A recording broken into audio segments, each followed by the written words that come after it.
Hello and welcome back to episode/part 2 of our Blender Tips and Tricks guide. Let's not waste any more time and let's jump straight in. Tip number 11, which you might have seen me doing quite a few times in this episode, is just Numpad del or full stop basically focuses on what you've got highlighted. So if I've got these highlighted, I can press del. If I've got my supposed rocks highlighted, we can focus on those. And if I've got this one emitter selected, then del can focus on that. Tip number 12 is toggle the X-ray material and rendered preview. So if, for example, you were to bring in a cube and then we go into our shader editor and we apply a new material, and we're just going to give it a UV grid for now. So if we go to new UV grid, and then we have our generate type as UV grid and add that as a new image, we can't see it at the moment. But if we go into our material preview, we'll see that it sits right here. So that's what our material preview is good for, and our rendered preview is good for getting an idea as to how things will look when rendered. So as we can see, we've got our lights here as well. And our material preview can turn on scene lights and the scene world. But what we start missing out on is things such as shadows. So if I was to bring in another cube here and then we just bring it all the way up and then just quickly extrude and extrude again, we'll see that it's basically clean and flat there. But if we bring in our render preview, we've got our shadow, and there's just generally more things that come into play when we look at our rendered preview. So the other thing is, if we go into our solid preview, we can get an idea of our texture as well, but we just don't get the full aspect of. For example, if we were to bring in our material again and we whack up the metallic and we go into our solid preview and look at our texture, all we get is the idea that it's a UV grid. As you can see, we don't get live feedback of the metallic, but in our material preview we do.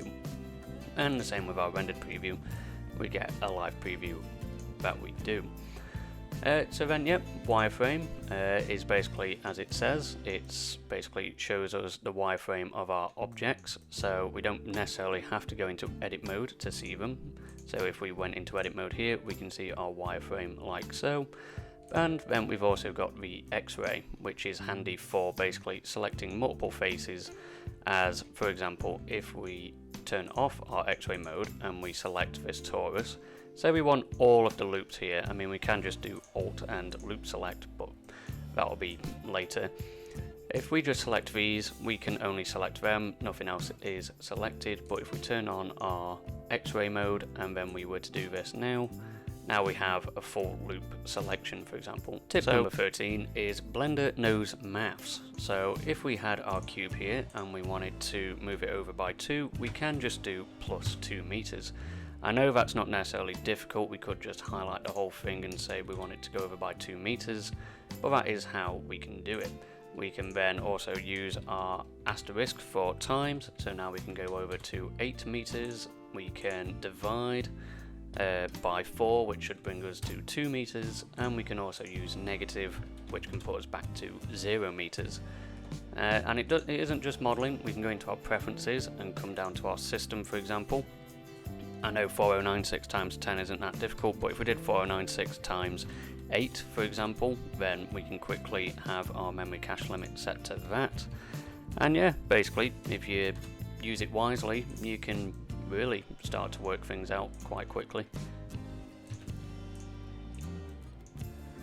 Tip number 14 is basically, ironically, name everything as you go. So for example, we've got our cube location here, like so, and then we also know that this is our rotation and this one's our scale. So luckily, because it's a smaller scene, we know what is what, like so, and then that is our cube scale. The other thing is, what we can also do, as this gives us a nice segue into tip number 15, and that is, if you do have a lot of objects like we have here, we can go into edit and batch rename. We can either rename the active item, which will be our icosphere, which we could just call rock, and then we've also got the whole batch renaming system, which is basically we can set the name to all of them as rocks, like so. I won't go through all of them, but basically we can do more than just our objects. We can select everything or just our selected, and we can even give them a prefix. So this is our test. This is our test underscore. So now we should have test underscore rocks, and we can also strip parts to a name, which doesn't really work all that much if everything shares the same name. But for example, we can strip the digits at the end of our names here, and then as you can see it just gives us our dot, and then what we can do is battery name and remove punctuation on the end, but then we start getting a mess like this. So just be organized and hopefully you won't run into these pitfalls.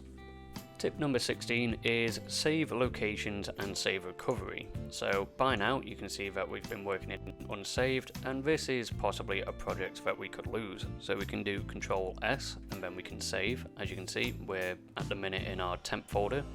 I'm just going to make a new folder here and just going to call this our tips video, and then we're just going to name this our tricks blend, like so.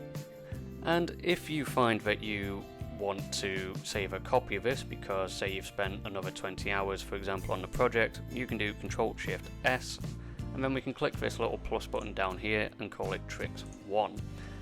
If for example we do quite a bit of work on this and then we end up crashing, or Blender just basically breaks and then it causes you to quit without saving, what we can do is we can also go into File and recover, and we can either recover our last session, which will be the last session we worked on, or we can go into autosave and we can find our autosaves are here. So as you can see, I've got quite a number there, not really needed anymore as they can now be deleted. As you can see, they take up quite a bit of space eventually.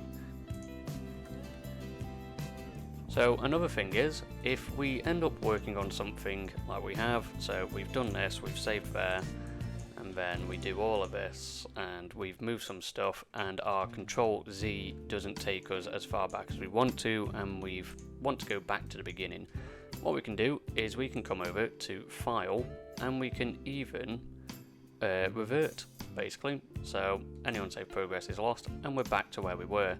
So we don't need to go to desktop by quitting Blender and then kicking it back up again. Tip number 18 is basically add-ons are friends, but don't have too many add-ons. And what I mean by this is the fact that add-ons can eventually become a scroll wheel if you have way too many imported. So for example, one I use quite a bit is one called Loop Tools. I use this practically in every element of my work and every project that I work on. And it basically comes in really handy because I am forever making holes in places, so instead of having to grab each vertex and going right, yeah, that's there, that's there, that's there, and that's there, oh, that's a circle. Instead, what I can do is I can just select these three and circle like so, then I can either delete it or I can extrude it like so. And then even though that's not necessarily a circle per se, we can add a subdiv modifier and we now have our circle in our square geometry. So yeah, use add-ons as and when you need them of course, but basically don't have too many that it starts becoming overburdening, and yeah, basically just take it easy so you can quickly access them and go, right, I need that, or I now need that. Number 19 is set your preferences. So what I mean by this is it's all the way down here and it's these. So for example, I've got my memory cache limit set to that, I've got my optics for my cycles rendering, I've got my add-ons, I've got my viewports and things like that, animation even, that should be on. And basically, yeah, what we do is we can go down here and select Save Preferences. So whenever we start up a new Blender file, these are already in place. So for example, if I was doing a water simulation, I need quite a high amount of memory to basically calculate everything and store things. Or if I'm doing camera tracking, again, memory comes into it.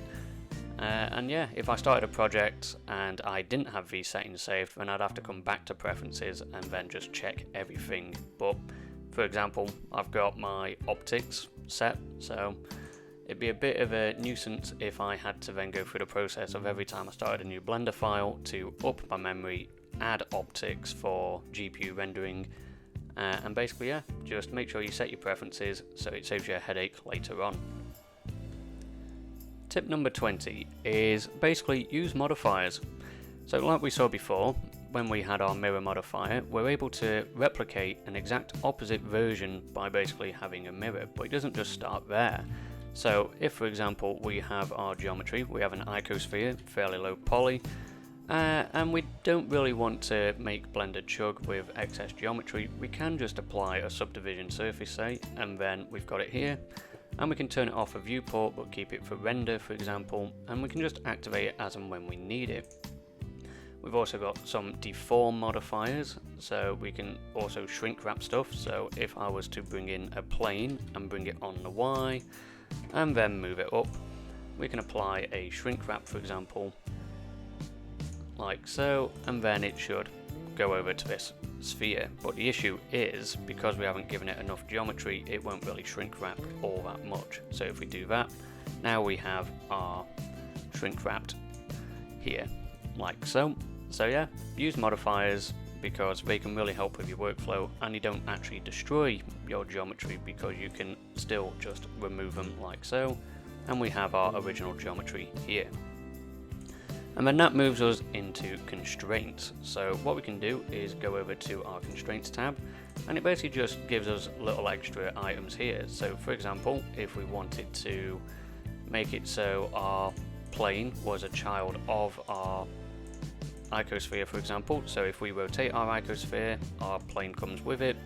If we were to scale it up, our plane scales, and if we just move it in general, our plane moves with it. So yeah, constraints are also handy. You can basically have it so things can follow a curve. So for example, if I bring a curve over here, and then I have it so that this follows the path of this, and then what we've got to do is we've also got to put this back to 0, and then yeah, offset, and just like that we have a constraint attached to a constraint like so, and then we can animate this as well. So yeah, basically just use modifiers and constraints because they are also really helpful tools. And that's our next set of Blender tips and tricks all wrapped up. If you're enjoying the workflow improvement so far, there are 30 more tips waiting in the following episodes, each one building on what you've learned today. So thank you for watching, and I'll either see you there or I'll see you in the next one.